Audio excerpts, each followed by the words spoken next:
میں معذرت کے ساتھ عرض کروں گا اگر کسی کے جذبات کو ٹھیس پہنچے، آپ شیخ عبد القادر جیلانی رحمۃ اللہ علیہ کو نہیں پکار سکتے، محمد رسول اللہ کو نہیں پکار سکتے، اور واقعہ یہ ہے کہ محمد رسول اللہ کو تو پکارا بھی نہیں جاتا، پکارتے لوگ ہیں زیادہ حضرت علی کو،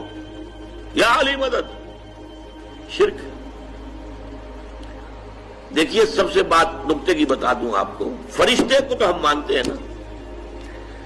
حضرت شیخ عبد القادر جیلانی رحمۃ اللہ علیہ کی روح ہے یا نہیں ہے، سنتی ہے نہیں ہے، حاضر ہے کہ نہیں ہے، ناظر ہے کہ نہیں ہے، 100 اختلاف ہو جائیں گے،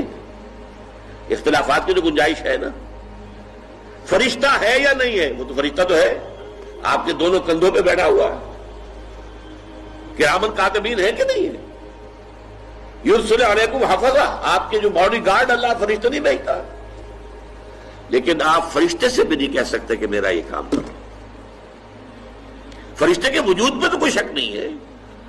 یا جبرائیل میرا یہ کام کرو، قطعاً نہیں، غلط، شرک۔ لا تدعو مع اللہ احدا، اللہ کے سوا پکارنا کسی کو نہیں ہے، دعا کسی سے نہیں ہے، استغاثہ کسی کا نہیں ہے، استعانت کسی سے نہیں ہے، استمداد کسی سے نہیں ہے، استنصار کسی سے نہیں ہے، سوائے اللہ۔